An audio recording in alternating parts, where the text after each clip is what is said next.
हे भागवत स्वरूप भगवान, हे प्रभु,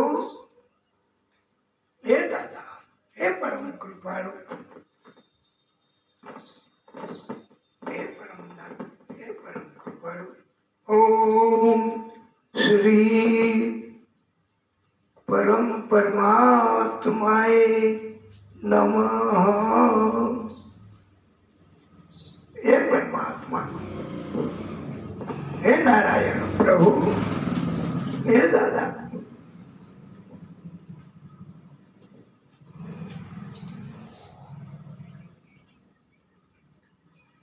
सदा वैकुंठ निलया हरि कीर्तन तत्परा लीलामृत रसोन्मता कथामात्रौक जीवनम न योगी नैव सिद्धो वा न ज्ञानी संत क्रियो नरः कालिदावान लेनाद्य साधनम भस्मताम गतम।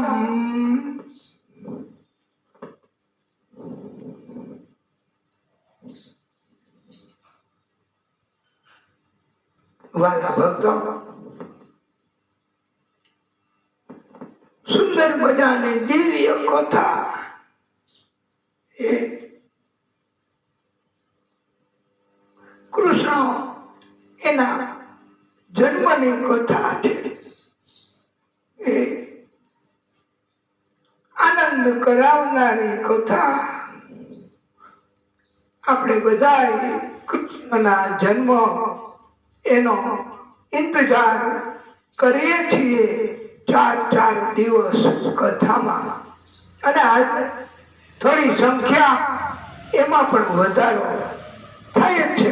ભક્તોને ખબર પડી જાય કે આજે કૃષ્ણની કથા, કૃષ્ણના જન્મની કથા છે, એટલે ભક્તો પણ આજે આવી પડે છે। હા, અને એમને રાજી કરવા, આદિશક્તિને રાજી કરવા કૃષ્ણ પ્રાગટ્ય કરે એ પેલા જ ભક્તો આનંદ કીર્તન ભજન કરે છે। આપણે પણ પ્રયત્ન કરીએ તો તમે બધા ઉભા થાવ, પછી ટાઈમ નહીં મળે। આ સાથે કમર કમર મારું વલોણું ગાજે, કમર કમર મારું વલોણું ગાજે, શ્યામ આવીને મારી મટુકી ફોડે, શ્યામ આવીને મારી મટુકી ફોડે, મટુકી ફોડે ને મારા મહિડા ઢોળે, મટુકી ફોડે ને મારા મહિડા ઢોળે, શ્યામ આવીને મારી મટુકી ફોડે, કમર કમર મારું વલોણું ગાજે, શ્યામ આવીને મારી મટુકી ફોડે, જમુનાના કાંઠે હું તો મોરલી વગાડું, જમુનાના કાંઠે હું તો મોરલી વગાડું, મોરલી વગાડી તારા દલને રીઝાઉં,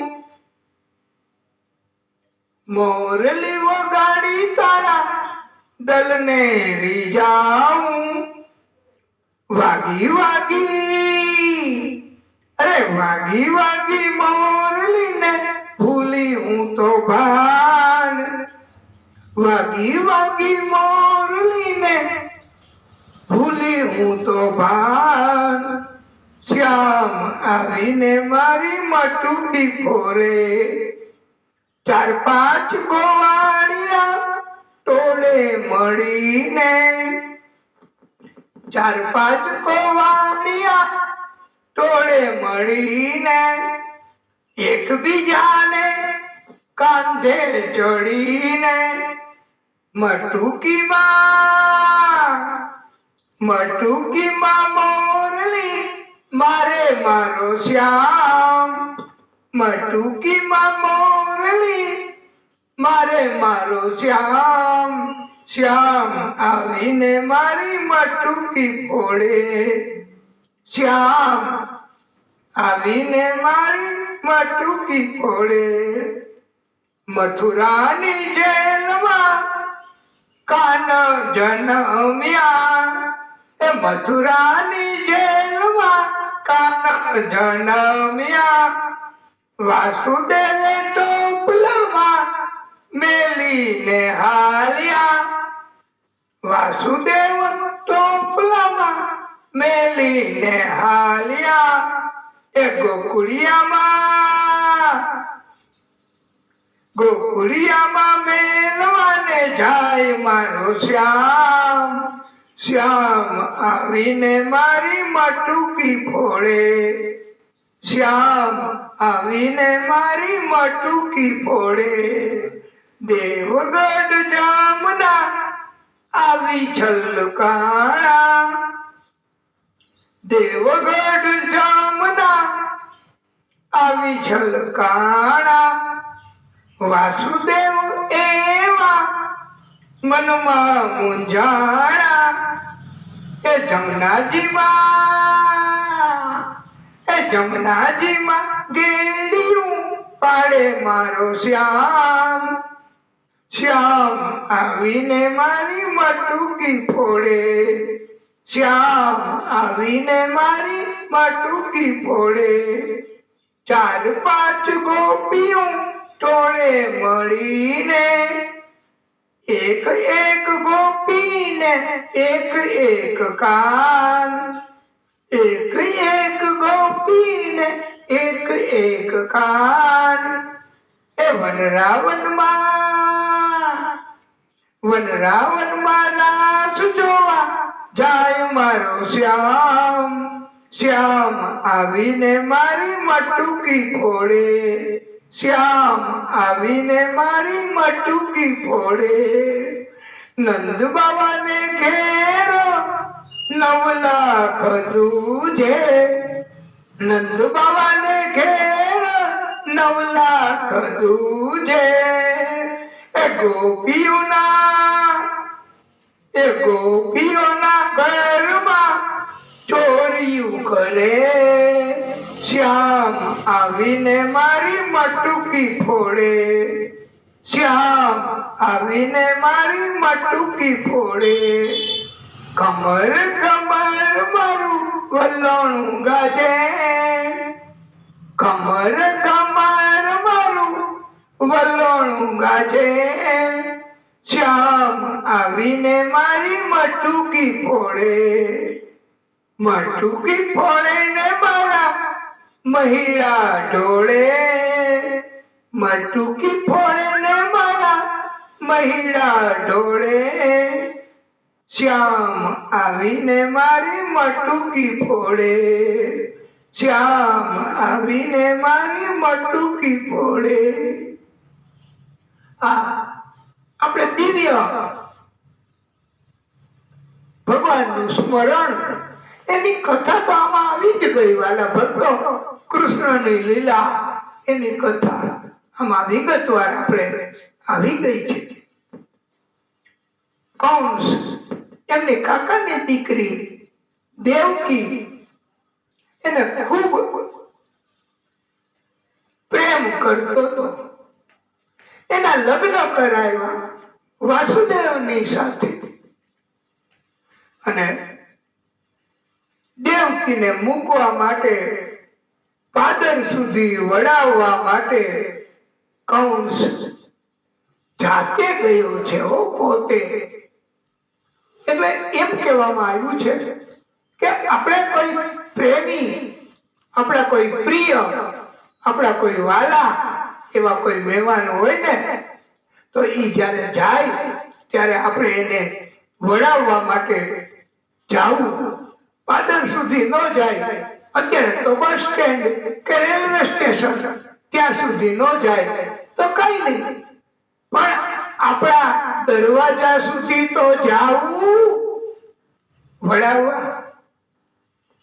પણ અભિમાન બહુ હોય ને એટલે ઘણી વાર જ્ઞાન નથી આવતું, એટલે વડાવવા જવાને બદલે એ કે તો આવજો લ્યો હવે ક્યારેક અને સમય લઈને આવજો. એટલે હવે આપણે બધા સાથે રોકાશું અઠવાડિયું, એ આનંદ કરશું. પણ અત્યારે આનંદ કરી લ્યો ને ભાઈ, અત્યારે તો એ આવ્યા છે, અત્યારે તમારું અભિમાન નડે છે, અત્યારે તમે એને યોગ્ય સંસ્કાર યોગ્ય સેવા નથી કરી શકતા, અને અત્યારે ભેગા રાખીને ભેગા રહીને આનંદ કરો ને તો લ્યો આવજો પછી હવે ક્યારે ટાઈમ લઈને. આવી બધી ખોટી ખોટી વાતો, આવો ખોટો ખોટો પ્રેમ, આવા ખોટા ખોટા વર્તન એ કળિયુગમાં બહુ હોય છે મોટે ભાગે. અને આપણે સમજતા હોય એની સાથે કોણ બગાડે, એની સાથે સંબંધ કોણ તોડે, એટલે આપણને ખબર હોય કે આ બધું ખોટું ખોટું બોલે છે. પોપટની વાણી એવી મીઠી મીઠી બોલે પણ બહુ ખોટી ખોટી. એટલે આવા નાટક સમાજમાં માણસો માણસો વચારે બહુ થઈ ગયા છે. અરે મોઢે તો એમ લાગે તમને કે ઓહો કેવું મજાનું વર્તન કર્યું કે આપણે તો જાણે જન્મ જન્મ ના સગા ન હોય એવું વર્તન. પણ સમજી લેવું વાલા ભક્તો, ભાગવત શીખવે કે એનો કઈક સ્વાર્થ હોય તમારી પાસે, સ્વાર્થ થઈ જાય પછી તમને ન બોલાવે, પછી ઉલટા નહીં કે મારે જરા કામ છે ને અર્જન્ટ તો હું જાઉં છું, અને પછી પાછો વહેલો આવીશ, અને વહેલો આવવાને બદલે ઈરાદાપૂર્વક મોડો આવ્યો, કારણ કે હવે પેલા જેવો સ્વાર્થ નથી. એટલે અને કાં કે સ્વાર્થ ન હોય ને તો આવી ગયા, અચ્છા અચ્છા અચ્છા બેસો આનંદ કરો, આ તમારું જ ઘર છે લે. એટલે આ બધા વર્તન એ કળિયુગમાં વાલા ભક્તો એ ખોટા ખોટા હોય છે. કરવા વાળા એવા અને સામેના પણ એવા, આમ મોટે ભાગે બધા આવું વર્તન એટલે જ કરતા હોય કે શું કરવું, એની હારે ખોટું ખોટું આપણે એવું એવું નહીં બોલીએ તો આપણને ટીકા કરીને ફેંકી દેશે સમાજમાંથી. એટલે કૌંસ હા દેવકીને પાદર સુધી પોતે વડાવવા ગયો છે, અને એ વખતે આકાશવાણી થઈ, અરે ઓ મૂર્ખ કૌંસ, તું આટલો બધો પ્રેમ કરે છે દેવકીને, પણ એનું 8મું સંતાન એ તારું મૃત્યુ બનશે, એ તારો કાળ છે. હવે તો કૌંસ દુઃખી થઈ ગયો, દેવકીને ઢસડી તલવાર કાઢી અને એને મારી નાખવા કૃત્ય કરવા માંડ્યો, કોશિશ કરવા માંડ્યો. વાસુદેવે સમજાવ્યું કે એ તો ભવિષ્યની વાત છે, અત્યારે શા માટે અપરાધ કરો છો, આટલો બધો ભય શા માટે, અને શા માટે તમે બીક રાખો છો? મૃત્યુ એ તો બધાને આવવાનું જ છે, મૃત્યુથી બચવા કોઈ સફળ નથી થયું અને થાય પણ નહીં, માટે મૃત્યુથી બીવું નહીં. અલબત્ત રક્ષણ માટે થઈ શકે એવી વ્યવસ્થા કરવી. અને તમને દેવકી એનાથી તો કઈ મૃત્યુ નથી તમારું, એના સંતાનથી છે એવું કીધું.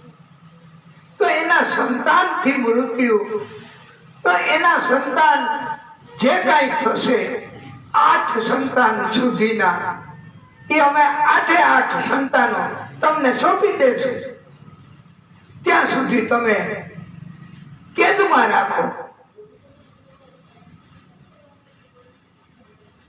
કૌંસ એમને આ વાત સમજાય છે અને એમણે દેવકી વાસુદેવને કેદમાં રાખ્યા છે. દેવકી વાસુદેવ એને કંસે મૂકવા દો તો એને બદલે પાછો લઈ આવ્યો આકાશવાણીના કારણથી. પ્રેમનો દરિયો ભર્યો તો એને બદલે કેદમાં પૂરી. આ પ્રભુની લીલા કેવી કહેવાય કે પલવારમાં આખો પ્રેમનો દરિયો સુકાઈ જાય. જગતના સંબંધો આવા હોય છે ભાઈ, જગતના સંબંધો પલમાં તૂટી જાય. અરે 7 પ્રતિજ્ઞાઓ લીધી હોય અને લગ્ન કર્યા હોય કન્યા અને પુરુષે અગ્નિની સાક્ષીમાં વચન આપ્યા હોય, પણ કોઈ કિંમત નથી. સ્વાર્થ ન હોય તો છોડીને વહી જાય અને કોર્ટમાં જવું છે, મારે છૂટાછેડા કરવા છે. લે, આવું કઈ કરી શકાય? પણ કળિયુગમાં બધું શક્ય છે. એટલે આ પ્રભુની લીલા. હવે તો તમે બોલો રાધે રાધે, જય જય શ્રી રાધે, કૃષ્ણ કૃષ્ણ, જય જય શ્રી કૃષ્ણ.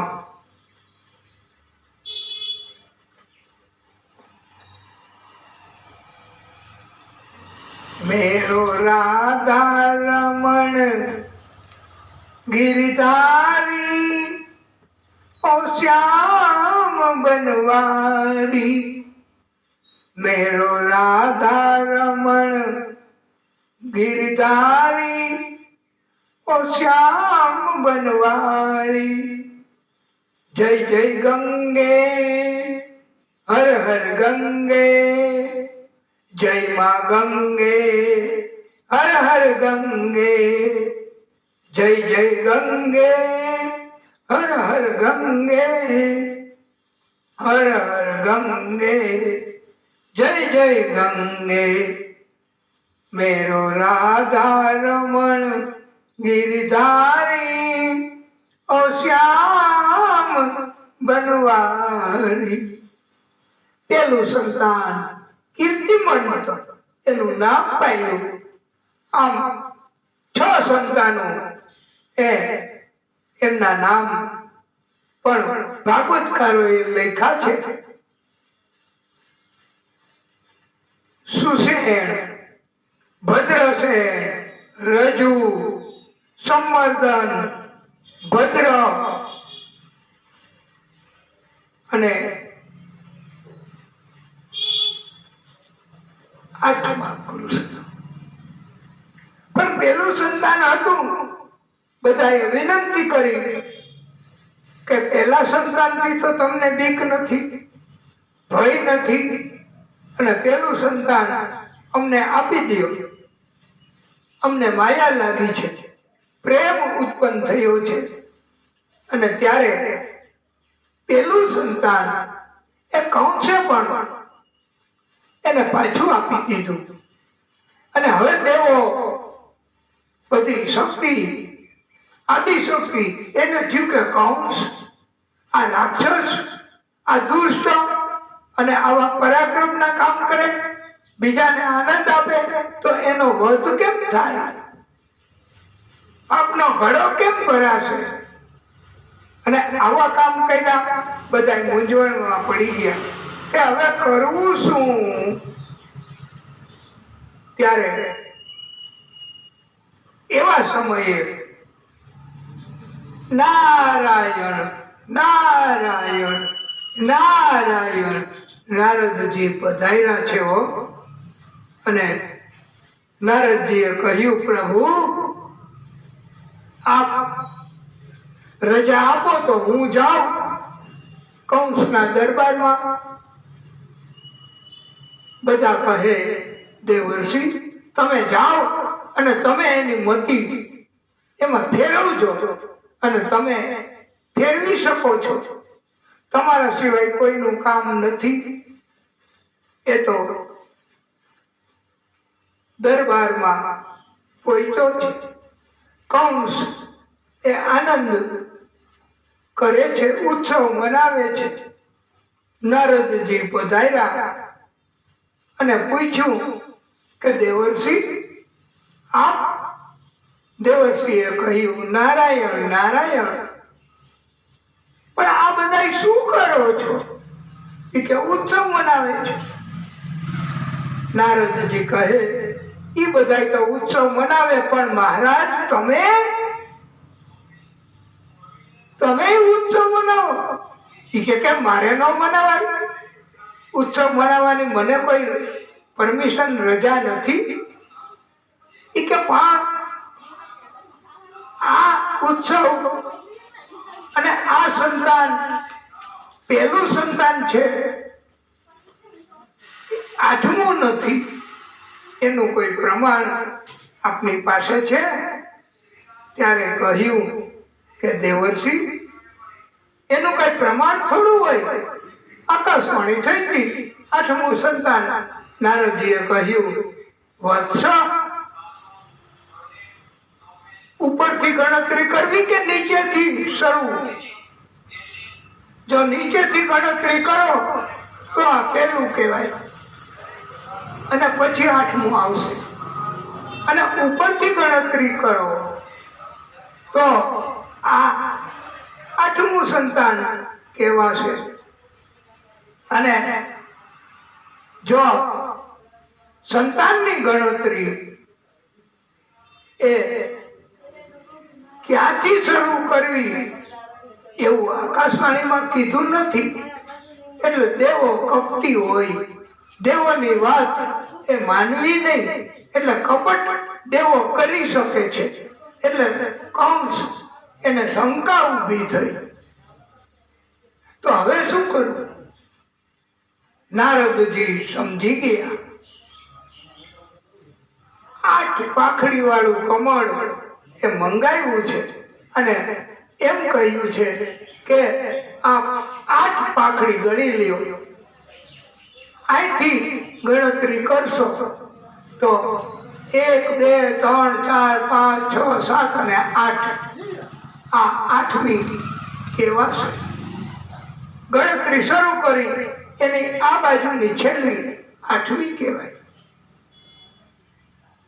હવે ગણતરી શરૂ કરવામાં અહીંથી ગણતરી કરો કે જેને પહેલા ગણી હતી તો આ પહેલી ગણી હતી કેટલામી થશે? 8મી. એમ 8 પાંખડી વાળું આ કમળ નારદજીએ મંગાવી અને સમજાવ્યું. આ 5 આંગળી હાથની એમાં અંગૂઠેથી કરો તો છેલ્લી આંગળી એ 5મી થશે, અને છેલ્લી આંગળીથી ગણતરી કરો તો અંગૂઠો 5મો કહેવાશે. આમ નારદજીએ કંસને બુદ્ધિ એમાં ભ્રમિત કર્યો. કંસ પણ હવે શંકા કરવા લાગ્યો અને જોખમ નથી લેવું. સંતાનને પાછું મંગાવી એની કતલ કરી નાખી, ક્રૂરતાપૂર્વક એનો વધ કરી નાખ્યો. આવી રીતે 6 સંતાનો કંસે મારી નાખ્યા છે દેવકી વાસુદેવના. 7મો એ બલભદ્રજી, દાઉ ભૈયા, શેષ સ્વરૂપ એમણે ગર્ભાધાન કર્યું. દેવકીના ગર્ભમાંથી માયા એના કારણથી એ ગર્ભને રોહિણી માતા એના ગર્ભમાં ટ્રાન્સફર કરી દીધો. અને અહીંયા દેવકીને સાતમું કોઈ સંતાન નથી થયું, એનો ગર્ભ સ્રવી ગયો છે એવી જાહેરાત કરી. હવે કંસને અભિમાન વધ્યું કે હવે આવશે એ તો મારાથી ડર પામશે. આ મારા ભયના કારણે તો સાતમું સંતાન એ ગર્ભ સ્રવી ગયો. તો આવી રીતે આઠમું, હવે તો જે આવશે એ આઠમું. આ બલભદ્રજીએ ત્યાં જન્મ લીધો રોહિણી માતાના ગર્ભથી. આ પ્રભુની લીલા. હવે આઠમું સંતાન એ પાકું છે. વ્યવસ્થા બહુ કડક કરી છે કંસે. અને એમ કહેવાય છે કે શુક્રાચાર્યનો શ્રાપ હતો આદિશક્તિને કે તમારે ગર્ભમાં રહેવું પડશે. એટલે આદિશક્તિ હવે ગર્ભમાં પ્રવેશ કર્યો છે. બધા કુદરતી પર્વતો, નદીઓ એ આનંદ એનો અનુભવ કરવા લાગ્યા છે. રાત્રે પણ નદીઓના જલ એ દેખાવા માંડ્યા. યજ્ઞ કુંડમાં અગ્નિ પણ એની મેળે પ્રભાવિત, પ્રજ્વલિત થવા માંડ્યો છે. રાત્રે પણ કમળ ખીલવા માંડ્યા. આ પ્રભુ એને ગર્ભમાં પ્રવેશ કર્યો ને પૃથ્વી લોકમાં, એની અસર છે વાલા ભક્તો. પર્વતો પણ ડોલવા માંડ્યા છે. દેવકીમાં એના સૌંદર્યનો એટલો બધો વધારો થયો કારણ કે ગર્ભમાં પ્રભુ પોતે પધાર્યા છે. તમે જોજો વાલા ભક્તો, તમારા પરિવારમાં પણ કોઈને ગર્ભ રહ્યો હોય ને ત્યારે એ કોઈ દિવ્ય જીવ ગર્ભમાં પ્રવેશ કરે ને તો એ સ્ત્રી એનું પણ સૌંદર્ય બહુ જ ખીલે છે. જોકે આપણે બીજાની કોઈ સ્ત્રીની સુંદરતાની પ્રશંસા ન કરાય, પણ આવું બને છે. દેવકીમાં એનું પણ સૌંદર્ય અતિશય ખીલી ઉઠ્યું છે. એટલું આપણે કહી શકીએ કે પૂર્ણ ચંદ્રની જેમ દેવકી માનો દેહ દેદીપ્યમાન બન્યો છે. આ પ્રભુએ ગર્ભાધાન કર્યું એની અસર થઈ છે. કંસને પણ ખબર તો પડી જ ગઈ કે ગર્ભમાં દિવ્ય આત્મા આવી ગયો છે, મારો કાળ આવી ગયો છે. ત્યારે પણ એ મારી નાખવા દેવકીને વિચાર્યું, પણ એને થયું કે હું એને મારી નાખીશ તો પછી મને લોકો ડરપોક કહેશે કે જન્મ થાય કે ન થાય હજી થોડી નક્કી છે, અને થાય તો કોણ આવે એ થોડું નક્કી છે, અને જન્મતા વેત તો મને ગળું પકડીને નહીં મારી નાખે ને. એટલે મારે હજી દેવકીને શા માટે મારી નાખવી? આમ પોઝિટિવ વિચાર કંસને પણ પ્રભુએ આપ્યો છે. આખું જગત વિષ્ણુમય બની ગયું. દેવો, શંકર, આકાશના બધા, નારદજી, ઋષિઓ એ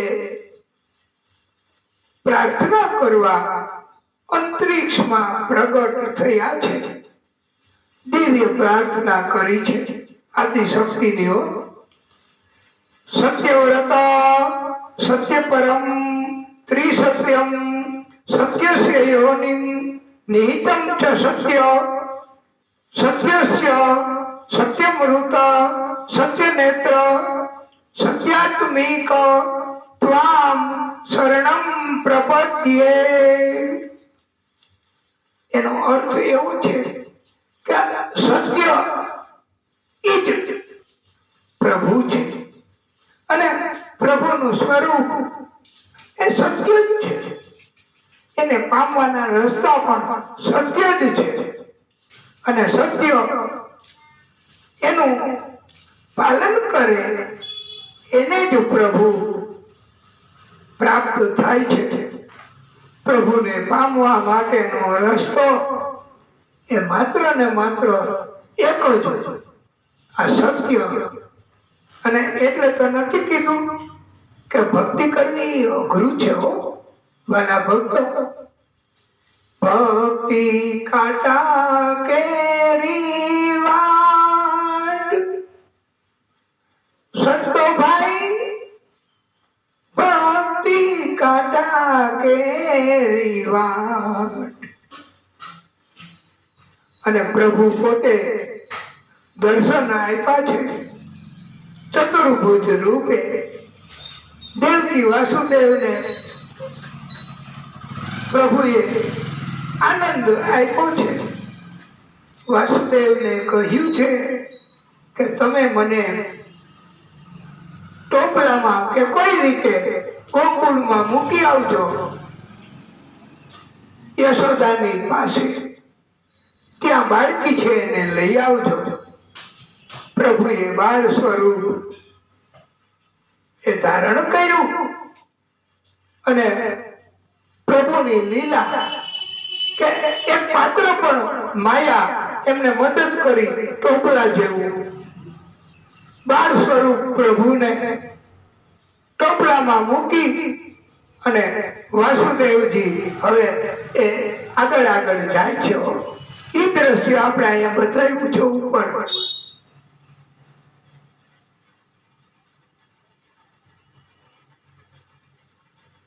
રસ્તામાં યમુના નદી,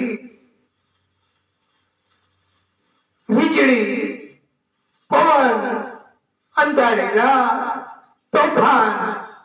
કેમ યમુના નદી પાર કરવી? યમુના નદી તો ઉપર ઉપર ઉપર ઉપર ઉપર આવે છે. વાસુદેવને મૂંઝવણ થાય એટલે પ્રભુએ પાછળથી પોતાનો પગ લંબાવ્યો અને યમુનાજીને ચરણ સ્પર્શ કરાવ્યા છે. યમુનાજી, યમુના નદીએ યમુના નદીની ઉપર કૃપા કરી છે.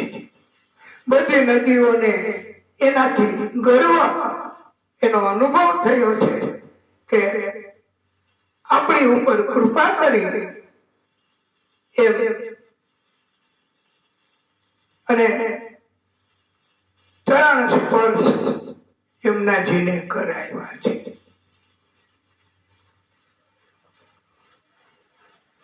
યમુનાજીએ રસ્તો કરી દીધો. ગોકુળમાં જઈ યશોદાના પાસે બાળકી હતી એને લઈ પાછા આવ્યા. બેડીના બંધનમાં પાછા બંધાઈ ગયા.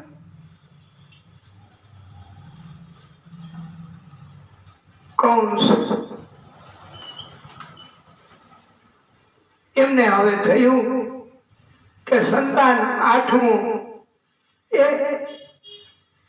તો બધાએ કહ્યું, નામદાર, બાળકી જન્મી છે. ત્યારે પેલા તો કંસને વિચાર આવ્યો કે બાળકી તમને શું કરી લેવાની, પણ એ કે ના, મારે જોખમ નથી લેવું. એ બાળકીને ક્રૂરતાપૂર્વક એની હત્યા કરવા કંસે ઘા કર્યો છે. પણ બાળકી એ આકાશમાં ઉડી ગઈ. એ માયા હતી અને એ આકાશમાં જઈ કહેવા લાગી. આ બીજી વાર કીધું, એ મૂર્ખ કંસ, તારો કાળ જન્મી ચૂક્યો છે અને ગોકુળમાં પણ પહોંચી ગયો છે ભાઈ. હવે કંસ એની ચિંતા વધી છે કે કરવું શું, કેવી રીતે હવે મારા કાળને મારવો. એ તો છટકી ગયો. બધાએ એને જુદી જુદી રીતે સલાહ આપી છે.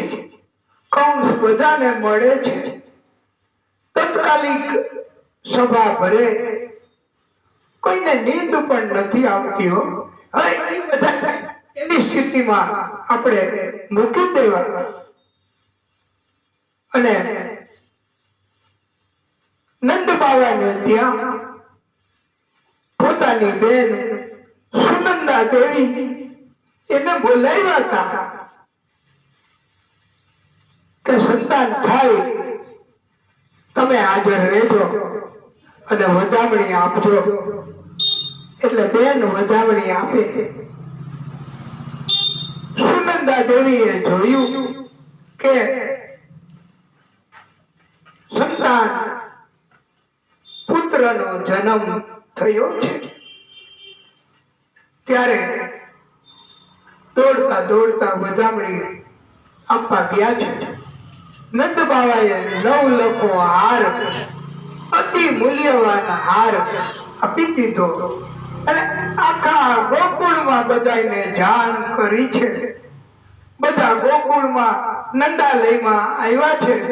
બધા નંદાલયમાં આવી અને કીર્તનો કરે, ભજન કરે છે. માખણ મિશ્રી એકબીજાની ઉપર ઉડાડે છે.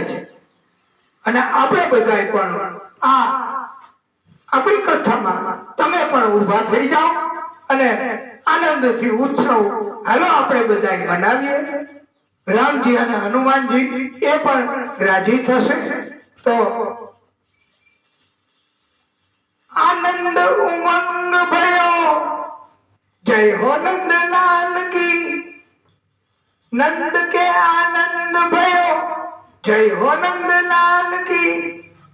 आनंद उमंग भयो, जय हो नंदलाल की. नंद के आनंद भयो, जय कन्हैया लाल की. गोकुल में आनंद भयो, जय जसोदा लाल की. गोकुल में आनंद भयो, जय जसोदा लाल की. हाथी घोड़ा पाल की, जय कन्हैया लाल की. हाथी घोड़ा पाल की, जय कन्हैया लाल की. जय हो नंद लाल की, जय जसोदा लाल की. गोकुल में आनंद भयो, जय जसोदा लाल की. आनंद उमंग भयो, जय हो नंद लाल की. नंद के आनंद भयो, जय कन्हैया लाल की. जय हो कन्हैया लाल की. जय जसोदा लाल की. द्वापर युग में जन्म लियो, द्वापर युग में जन्म लियो प्रभु. बालक लीला मधुर कियो, द्वापर युग में जन्म लियो प्रभु. बालक लीला मधुर कियो, हाथी घोड़ा बाल की जय कन्हैया लाल की, हाथी घोड़ा बाल की जय कन्हैया लाल की। कोटि ब्रह्मांड के अधिपति लाल की, कोटि ब्रह्मांड के अधिपति लाल की। हे गौवे चराने आयो, गौवे चराने आयो जय कन्हैया लाल की, हाथी घोड़ा बाल की जय कन्हैया लाल की। पूनम के चंद्र जैसी शोभा है लाल की, पूनम के चंद्र जैसी शोभा है लाल की। भक्त के आनंद कंद, भक्त के आनंद कंद जय हो यशोदा लाल की, जय हो यशोदा लाल की, जय हो गोपाल की। आनंद उमंग भयो जय हो नंदलाल की। गोविंद गोकुल आयो, गोविंद गोकुल आयो। लड्डू दिने पेंडा दिने और दिने लापसी, लड्डू दिने पेंडा दिने और दिने लापसी। ग्वालन को लड्डू दिनो पूरन को लापसी। गोविंद गोकुल आयो, गोविंद गोकुल आयो। इत गोकुल उत मथुरा नगरी, इत गोकुल उत मथुरा नगरी। बीच बहत है यमुना गहरी, गोकुल में सुख मथुरा में दुख, गोकुल में सुख मथुरा में दुख। कंस को मुख कुमलायो जी, कंस को मुख कुमलायो जी। गोविंद गोकुल आयो, गोविंद गोकुल आयो, गोविंद गोकुल आयो। बोलिए कृष्ण कन्हैया लाल की जय। आनंद आनंद બધા અને એ સમય આનંદનો ભલે બધા કરે, દિવ્ય આનંદ। અને આપણે બધાય પણ આ આનંદનો સમય અને કથા આપણે હવે પછી કરશું, કથાને વિરામ આપીએ અને આનંદ બધા કરીએ। પ્રભુની કૃપા થાય તો આનંદ થાય, પ્રભુની કૃપા વગર તકલીફ, ત્રાસ, દુઃખ, કષ્ટ એ બધું છે વાલા ભક્તો। बोलिए भागवत स्वरूप भगवान की जय। हे परमात्मा, हे परम कृपालु, हे नारायण प्रभु। गोविंद गोकुल आयो, गोविंद गोकुल आयो। हे भागवत भगवान, हे प्रभु।